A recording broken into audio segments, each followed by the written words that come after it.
नमस्कार। आकाशवाणी से प्रस्तुत है समाचार प्रभात।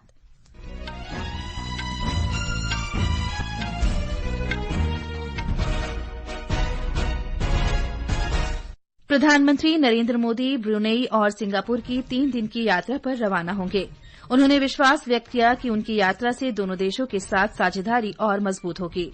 केंद्रीय मंत्रिमंडल की सुरक्षा मामलों की समिति ने वायुसेना के Su-30 MKI विमानों के लिए 240 एयरो इंजन की खरीद को स्वीकृति दी। केंद्र ने 23वें विधि आयोग के गठन को अधिसूचित किया। केंद्रीय अन्वेषण ब्यूरो ने वित्तीय अनियमितताओं के आरोप में आरजीकर मेडिकल कॉलेज और अस्पताल के पूर्व प्राचार्य डॉक्टर संदीप घोष को गिरफ्तार किया। मौसम विभाग ने गुजरात में अगले 3 दिन तक तेज वर्षा का अनुमान व्यक्त किया।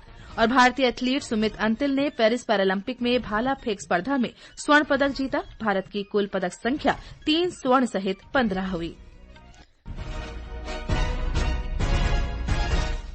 समाचार प्रभात के साथ मैं फरहत नाज। प्रधानमंत्री नरेंद्र मोदी ब्रुनेई और सिंगापुर की 3 दिन की यात्रा पर आज रवाना होंगे। नई दिल्ली में कल विदेश मंत्रालय के पूर्वी मामलों के सचिव जयदीप मजूमदार ने बताया कि प्रधानमंत्री ब्रुनेई के सुल्तान हाजी हसनल बुल्किया के निमंत्रण पर वहां जा रहे हैं। भारत के किसी भी प्रधानमंत्री की ये पहली ब्रुनेई यात्रा है। दोनों देशों के बीच राजनयिक संबंधों के 40 वर्ष पूरे होने पर ये यात्रा हो रही है। एक रिपोर्ट।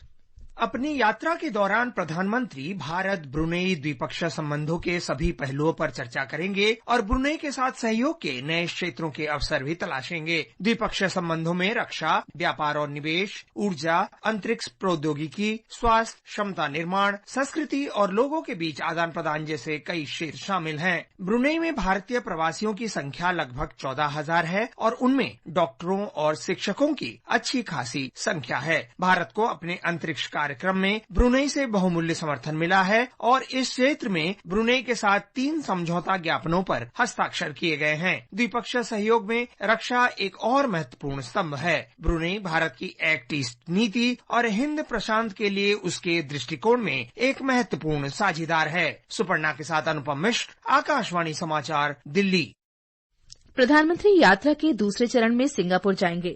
यात्रा के दौरान श्री मोदी सिंगापुर के प्रधानमंत्री लॉरेंस वोंग के साथ दोनों पक्षों के बीच रणनीतिक साझेदारी की प्रगति की समीक्षा करेंगे और आपसी हितों के क्षेत्रीय तथा वैश्विक मुद्दों पर चर्चा करेंगे।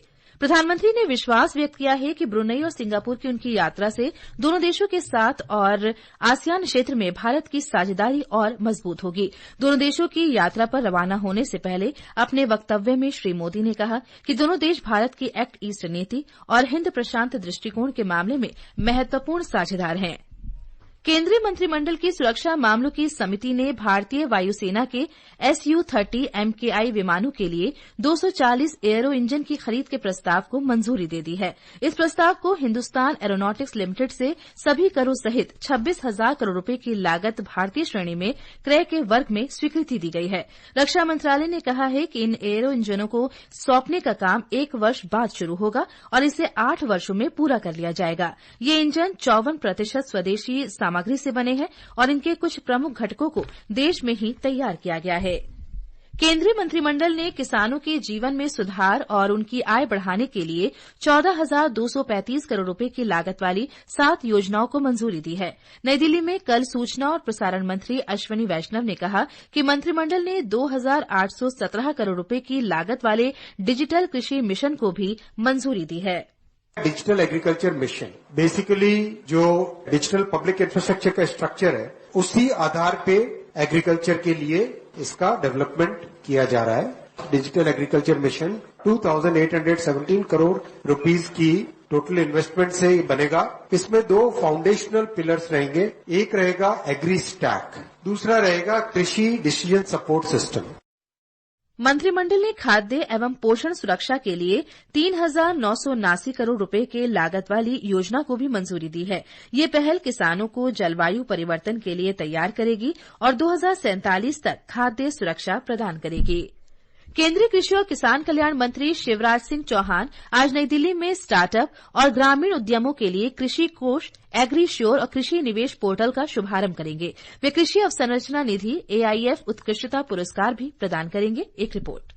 ये पुरस्कार सर्वश्रेष्ठ प्रदर्शन करने वाले बैंकों और राज्यों को विभिन्न वर्गों में दिए जाएंगे ताकि उनके प्रयासों को पहचान मिले और उनकी सराहना हो। विभिन्न राज्यों के मंत्री और बैंकों के प्रतिनिधि इस अवसर पर उपस्थित रहेंगे। मंत्रालय ने कहा है कि ये पुरस्कार समारोह अन्य बैंकों को और अच्छा प्रदर्शन करने तथा इस योजना की संपूर्ण सफलता में योगदान करने के लिए प्रेरित करेगा। कृषि अवसंरचना निधि AIF का शुभारंभ 2022 में किया गया था। इसका उद्देश्य पैदावार के बाद कृषि प्रबंधन के आधारभूत ढांचे और सामुदायिक कृषि परिसंपत्तियों का निर्माण करना है। समाचार कक्ष से अमन यादव। केंद्र सरकार ने 23वें विधि आयोग के गठन की अधिसूचना जारी कर दी है। 3 वर्ष के लिए बनाए गए इस आयोग का कार्यकाल 31 अगस्त 2027 तक होगा। आयोग में पूर्णकालिक अध्यक्ष और सदस्य सचिव सहित 4 सदस्य होंगे। एक रिपोर्ट। विधि मामलों के विभाग के सचिव और संसदीय मामलों के विभाग के सचिव आयोग के पदेन सदस्य होंगे। इसमें 5 अंशकालिक सदस्य भी हो सकते हैं। सर्वोच्च न्यायालय और उच्च न्यायालयों में कार्यरत न्यायाधीश इस आयोग के अध्यक्ष और सदस्य होंगे। अधिसूचना में कहा गया है कि वो सर्वोच्च न्यायालय या उच्च न्यायालयों में अपनी सेवानिवृत्ति की तिथि या आयोग का कार्यकाल समाप्त होने तक में से जो भी अवधि पहले पूरी हो रही हो उस समय तक पूर्णकालिक आधार पर कार्य करेंगे। अनुपम की रिपोर्ट के साथ समाचार कक्ष से मैं नईम अख्तर। राष्ट्रपति द्रौपदी मुर्मू आज मुंबई में महाराष्ट्र विधान परिषद के शताब्दी वर्ष समारोह में शामिल होंगी। वे उच्च सदन की आवश्यकता और महत्व पर एक पुस्तक का विमोचन भी करेंगी।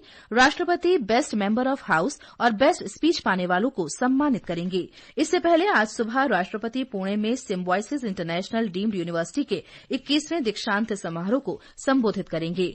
राष्ट्रपति महाराष्ट्र के 3 दिवसीय दौरे पर हैं। केंद्रीय जांच ब्यूरो CBI ने कल मेडिकल प्रतिष्ठान में वित्तीय अनियमितताओं में संलिप्तता को लेकर आरजीकर मेडिकल कॉलेज और अस्पताल के पूर्व प्राचार्य संदीप घोष को गिरफ्तार कर लिया। केंद्रीय जांच एजेंसी उनसे पिछले महीने महिला डॉक्टर से दुष्कर्म और हत्या तथा अस्पताल में वित्तीय अनियमितताओं के संबंध में पूछताछ कर रही थी। अबुधाबी के क्राउन प्रिंस शेख खालिद बिन मोहम्मद बिन जायद अल नहयान ने आधिकारिक तौर पर भारतीय प्रौद्योगिकी संस्थान दिल्ली अबुधाबी परिसर का उद्घाटन किया। प्रतिष्ठित IIT ब्रांड को संयुक्त अरब अमीरात UAE में स्थापित करना अंतर्राष्ट्रीय इंजीनियरिंग शिक्षा के लिए एक ऐतिहासिक क्षण है। इस अवसर पर कंप्यूटर विज्ञान, इंजीनियरिंग और ऊर्जा इंजीनियरिंग के 52 स्नातक छात्रों के पहले बैच का स्वागत किया गया। नए कैंपस से भारत, अमीरात और अंतर्राष्ट्रीय प्रतिभाएं एक साथ आगे आएंगी। परिसर की स्थापना फरवरी 2022 में प्रधानमंत्री नरेंद्र मोदी और संयुक्त अरब अमीरात के राष्ट्रपति शेख मोहम्मद बिन जायद अल नहयान द्वारा अपनाए गए विजन दस्तावेज के एक प्रमुख पहलुओं को पूरा करता है। भारतीय वायुसेना का एक MiG-29 लड़ाकू विमान कल रात राजस्थान के बाड़मेर के पास दुर्घटनाग्रस्त हो गया। वायुसेना ने कहा कि लड़ाकू विमान में रात्रि प्रशिक्षण मिशन के दौरान तकनीकी खराबी आई, जिसके बाद पायलट को विमान से निकलना पड़ा। पायलट सुरक्षित है और जानमाल के किसी नुकसान की सूचना नहीं है। इस मामले में वायुसेना की ओर से कोर्ट ऑफ इंक्वायरी के आदेश दे दिए गए हैं। भारतीय राष्ट्रीय राजमार्ग प्राधिकरण ने टोल प्लाजा पर यातायात को बाधा रहित बनाने के लिए GIS आधारित सॉफ्टवेयर पर लाइव निगरानी के लिए लगभग 100 टोल प्लाजा की पहचान की है। इन टोल प्लाजा का चयन 1033 राष्ट्रीय राजमार्ग हेल्पलाइन के माध्यम से प्राप्त संकुलन प्रतिक्रिया के आधार पर किया गया है। निगरानी सेवा को चरणबद्ध तरीके से अधिक टोल प्लाजा तक बढ़ाया जाएगा। टोल प्लाजा के नाम और स्थान के अलावा वेब सॉफ्टवेयर जिन विवरणों को साझा करेगा उनमें वाहनों की कतार की लंबाई, कुल प्रतीक्षा समय और टोल प्लाजा पर वाहन की गति की लाइव स्थिति शामिल होंगे। यदि किसी टोल प्लाजा पर वाहनों की कतार निर्धारित सीमा से अधिक हो तो ये चेतावनी और लेन वितरण अनुशंसा भी प्रदान करेगा। निवेशक शिक्षा और संरक्षण निधि प्राधिकरण IEPFA ने निवेशकों के लिए एक नया 5 अंकों का टोल फ्री नंबर 14453 जारी किया है। कॉल सेंटर की सुविधा कार्य दिवसों के दौरान सुबह 9:30 बजे से शाम 5:30 बजे तक उपलब्ध रहेगी। इस बीच पुराने टोल फ्री नंबर को बंद कर दिया गया है। मंत्रालय ने कहा है कि नई प्रणाली से प्रतीक्षा समय में काफी कमी आएगी और ये निवेशकों के लिए सुविधाजनक होगा। पत्र सूचना कार्यालय की फैक्ट चेक यूनिट ने भारतीय जीवन बीमा निगम द्वारा जारी एक कथित नोटिस के बारे में अफवाहों का खंडन किया है कि वह इस महीने के अंत तक सभी बीमा उत्पादों और संशोधन योजनाओं को वापस लेने जा रही है। नकली नोटिस में दावा किया गया है कि संशोधन से प्रीमियम और पॉलिसी के नियमों और शर्तों में बदलाव आएगा। फैक्ट चेक यूनिट ने कहा है कि दावा फर्जी है और बीमा एजेंसी की ओर से ऐसा कोई नोटिस जारी नहीं किया गया है। मौसम विभाग ने अगले 3 दिनों में गुजरात में मूसलाधार बारिश की संभावना व्यक्त की है। आज सूरत और भरूच जिले के लिए मूसलाधार बारिश का रेड अलर्ट जारी किया गया है। हमारे संवाददाता ने खबर दी है कि दक्षिण गुजरात क्षेत्र के विभिन्न स्थानों पर पिछले 24 घंटों के दौरान मूसलाधार बारिश दर्ज की गई है। तापी, डांग, नवसारी समेत दक्षिण गुजरात क्षेत्र के कई जिलों में पिछले 24 घंटों में भारी बारिश दर्ज की गई। भारी बारिश के बाद तापी जिले में अंबिका, ओलन, वाल्मीकि, जाखरी नदियों में जलस्तर बढ़ गया है। जिले के डोलवन तहसील में बाढ़ जैसे हालात भी बन गए हैं। इस बीच मौसम विभाग ने आज भरूच और सूरत के लिए रेड अलर्ट जबकि गुजरात के अन्य कई जिलों के लिए ऑरेंज अलर्ट जारी किया है। इस बीच हाल ही में आई बाढ़ से प्रभावित जिलों में बड़े पैमाने पर सफाई अभियान चलाया जा रहा है। अपर्णा खुंट, आकाशवाणी समाचार, अहमदाबाद। उधर आंध्र प्रदेश में एनटीआर और गुंटूर जिलों के बाढ़ प्रभावित क्षेत्रों में युद्ध स्तर पर सामान्य स्थिति बहाल करने के प्रयास किए जा रहे हैं। एनडीआरएफ और राज्य एजेंसियां हेलीकॉप्टरों और ड्रोन की सहायता से फंसे हुए लोगों को निकालने और राहत उपाय प्रदान करने के लिए पहुंच रही हैं। करीब 42,000 लोगों को सुरक्षित क्षेत्रों में पहुंचाया गया है। वहीं पेरिस पैरालंपिक के 5वें दिन भारत पदक तालिका में 15वें स्थान पर पहुंच गया है। सुमित अंतिल ने भाला फेंक स्पर्धा में अपना स्वर्ण पदक बरकरार रखा है। एक रिपोर्ट।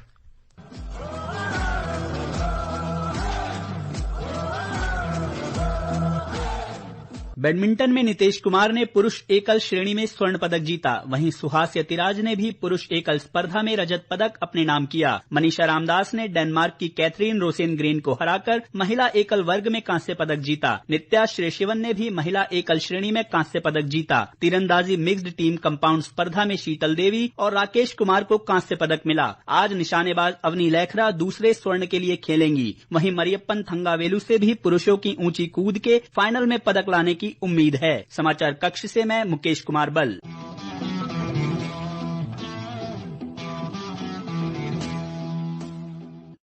राष्ट्रपति द्रौपदी मुर्मू, उपराष्ट्रपति जगदीप धनखड़ और प्रधानमंत्री नरेंद्र मोदी ने सभी पदक विजेताओं को बधाई दी है। वहीं भारतीय निशानेबाज अनुया प्रसाद ने जर्मनी के हनोवर में दूसरी विश्व बधिर शूटिंग चैंपियनशिप में महिलाओं की एयर पिस्टल स्पर्धा में स्वर्ण पदक जीता है। उन्होंने यूक्रेन की सोफिया ओलेनिच को 0.1 पॉइंट से हराया।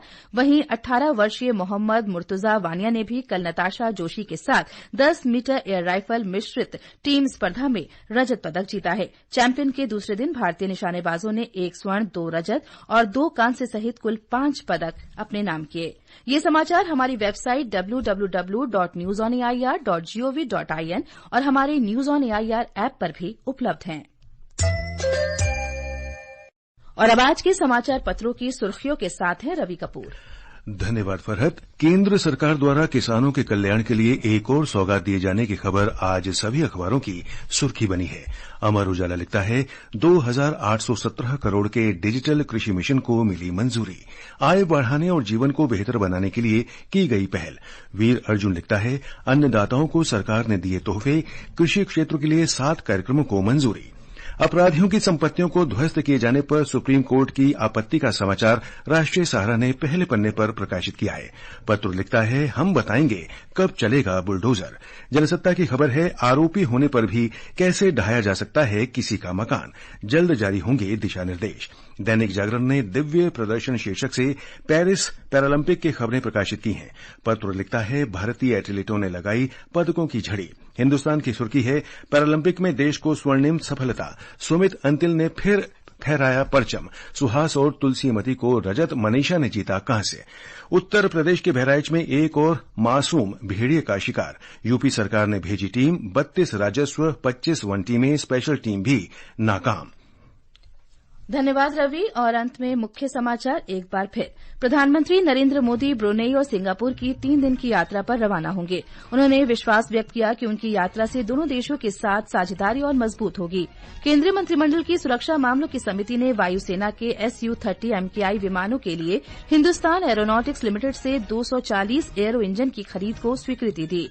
केंद्र ने 23वें विधि आयोग के गठन को अधिसूचित किया। केंद्रीय अन्वेषण ब्यूरो ने वित्तीय अनियमितताओं के आरोप में आरजीकर मेडिकल कॉलेज और अस्पताल के पूर्व प्राचार्य डॉक्टर संदीप घोष को गिरफ्तार किया। और भारतीय एथलीट सुमित अंतिल ने पेरिस पैरालंपिक में भाला फेंक स्पर्धा में स्वर्ण पदक जीता। भारत की कुल पदक संख्या 3 स्वर्ण सहित 15 हुई। इसके साथ ही समाचार प्रभात का ये अंक समाप्त हुआ। नमस्कार।